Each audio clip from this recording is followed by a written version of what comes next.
President Trump's new press secretary absolutely triggers a CNN host into an absolute meltdown.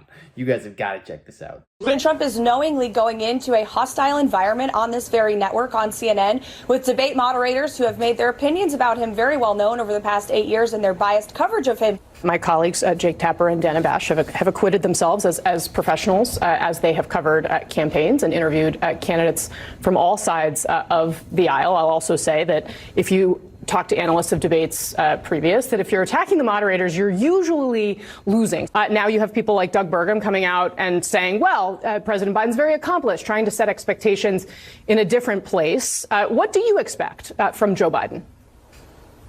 Well, first of all, it would take someone 5 minutes to Google Jake Tapper, Donald Trump, to see that Jake Tapper has consistently, stop this interview if you're going to keep President attacking Trump my colleagues. to Adolf Hitler. Ma'am, I'm going to stop this interview if you continue to attack my colleagues. I would like to talk about Joe Biden and Donald Trump, who you work for. Yes. If you are here to speak on his behalf, I am willing to have this conversation. I am stating facts that your colleagues have stated in the past. Okay. Now, I'm sorry, guys. We're going to come back out to the panel. Caroline, thank you very much for your time. You are welcome to come back at any point. She is welcome. You see, this case is about free speech, but the special counsel says Trump could have disagreed with the results and talked about it. No crime there. The difference is what he did to try and switch the votes.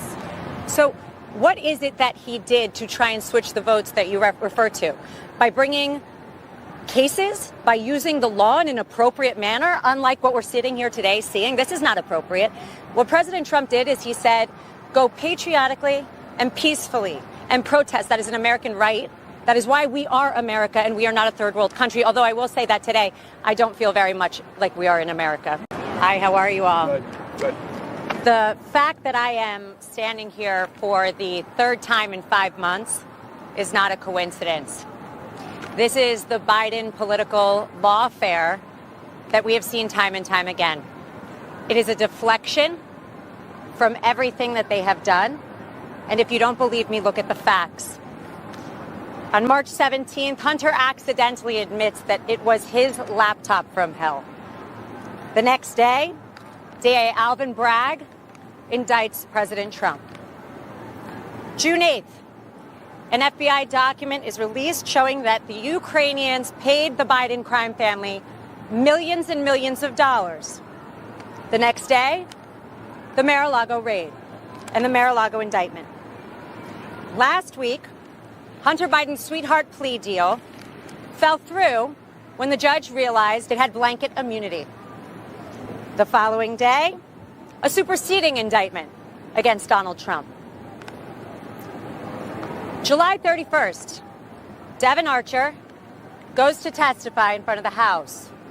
That was only after they failed to put him in jail prior to the fact. What happens the next day? The January 6th indictment that we're here for today. This is not a coincidence.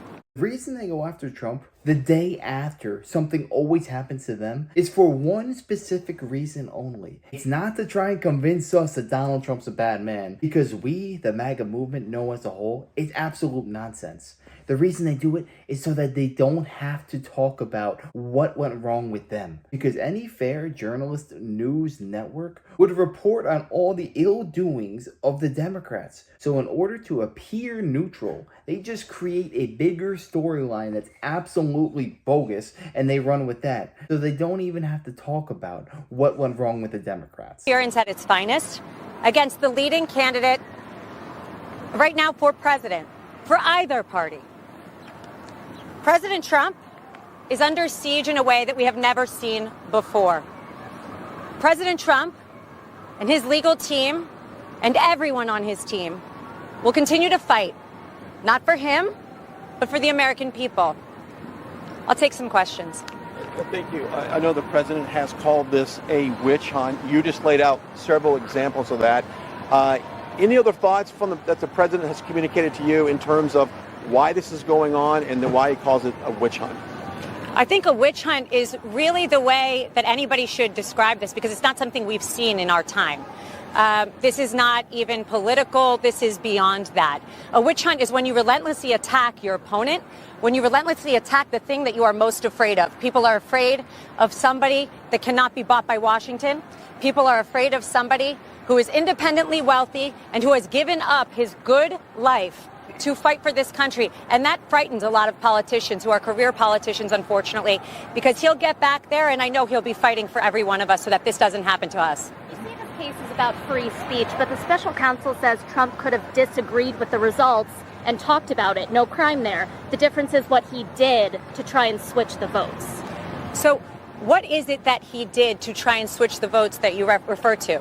By bringing cases, by using the law in an appropriate manner, unlike what we're sitting here today seeing. This is not appropriate. What President Trump did is he said, go patriotically and peacefully and protest. That is an American right. That is why we are America and we are not a third world country. Although I will say that today, I don't feel very much like we are in America. Yes. This case should go forward before or after the 2024 presidential election? I think that every court needs to look at this as a whole, right? It's not about the January 6th case.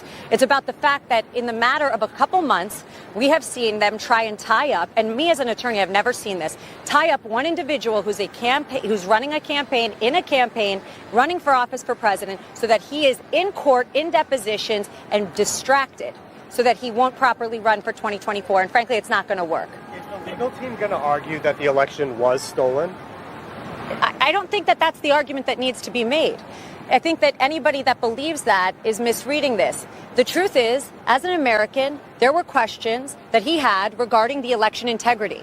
We've seen documents come out, we've seen documentaries come out showing that there were issues with the election. And frankly, by bringing this, I don't think Jack Smith really thought it through. There only has to be proof that, number one, President Trump believed that this election was not completely honest. And number two, Jack Smith has opened himself up to a can of worms that we can now look at and really examine. If you believe that he's innocent and that this is all a setup, why not bring it to trial as soon as possible before the election so that you can clear his name? Yeah, I would love to do that, but there's something called discovery. And when somebody wants to say that the 2020 election was perfect and that President Trump has no right to object to it, we've got to go show him all the facts. And there's a lot of facts to show. So everybody has their time. And to say that Donald Trump should then be rushed and not be given the same fair proceeding that anybody else is just, frankly, un-American. It's not fair. It's not the way our system works. You don't have to be a constitutional scholar to know that the Constitution was not followed in the last election. It has to go back to the state legislatures. The state legislatures need to sign off on the electors in order for it to count. That did not happen in 2020 because there were special rules during COVID. They bypassed this. In fact, the Pennsylvania legislatures wanted the votes back. They wanted to look at it further, yet they were refused that right. So Donald Trump is just saying, we need to follow the Constitution. We need to make sure that every legitimate vote got counted. Who helped him try to overturn the election are unnamed co-conspirators in the indictment. Jenna Ellis isn't. Why do you think that is? I'm not going to speak to co-conspirators or anybody else. I represent President Trump. Let's go one more. Lena, there are a number of, there's testimony and there's a number of aides that have said that the president was made aware that he lost the election and yet continued to argue that it was stolen from him. How do you reconcile those two things? Well, I think that everybody was made aware that he lost the election, but that doesn't mean that was the only advice he was given. As anybody understands what happens in the Oval Office, there are a numerous amount of advisors and politicians and lawyers, not just one or two, that are giving you advice and telling you what they believe is true. So he may not agree with Mike Pence. He may not agree with one of his lawyers, but that doesn't mean that there weren't other people advising him exactly the opposite. And the president has a right, as every one of us do, to listen to several opinions and make their decision. Yeah, I remember hearing Hillary Clinton and Stacey Abrams argue their elections were not right. Absolutely. I mean, and the weaponization of the DOJ didn't happen then. No, of course not. But if your last name's Trump, it's very different. So Hillary Clinton could have a problem when she lost the election, and we could have a complete liberal meltdown, as we all saw. But when we have dignified disagreements, we take them to court. We say do things patriotically and peacefully. He's to blame for things that he did not himself do. And that's what we're seeing. Frankly, folks, this is not about that. This is about politics. This is about 2024. Period. The end. Thanks, guys. Thank you. Thank you. Thank you. Good afternoon, everybody. I'm not here to hear what he has to say. That was what rang true, loud, and could not have been more honest, coming from the judge who has already predetermined that my client committed fraud before we even walked into this courtroom. I'm not here to hear what he has to say. Then why exactly am I being paid as an attorney, and why exactly are taxpayer dollars being used in this courtroom? The answer is very clear. Because Miss James wants to stand right here like she did this morning and call my client a liar, call the company fraudulent, and make a name for herself. She said this morning that the numbers don't lie and they won't lie in this case. Well, Miss James, I have a message for you. The numbers didn't lie when you ran for governor, and that's why you dropped out. And the numbers don't lie when President Trump runs for office in 2024. And those numbers are loud and clear. This country is falling apart. And if we don't stop corruption in courtrooms where attorneys are gagged, where attorneys are not allowed to say what they need to say to protect their clients' interests, it doesn't matter what your politics are. Everyone has a right in this country to get up and put a defense. I don't care who you are. You have a right to hire a lawyer who can put objections on the record. You have a right to hire a lawyer who can stand up and say something when they see something wrong. But I was told to sit down today. I was yelled at, and I've had a judge who is unhinged slamming a table. Let me be very clear. I don't tolerate that in my life. I'm not going to tolerate it here. And you know what? You shouldn't either. Because not every American citizen gets a camera and a microphone. And what I'm seeing is such a demise of American judicial system and democracy. Miss James came out this morning and said that she knew Mr. Trump, and she always calls him Mr. Trump because it kills her that he was the president. But the 45th president of this country, one of the best presidents we've had, has built a great company. It's worth a ton more than that statement of financial condition. And she doesn't know how to get out of it because her politics won't allow her. She calls him a bully. She says he's going to bring out racial slurs. He's going to say things today and taunt her. Well, Miss James, you taunted him. Before you came into office, before you saw one record, one statement of financial condition, you taunted him.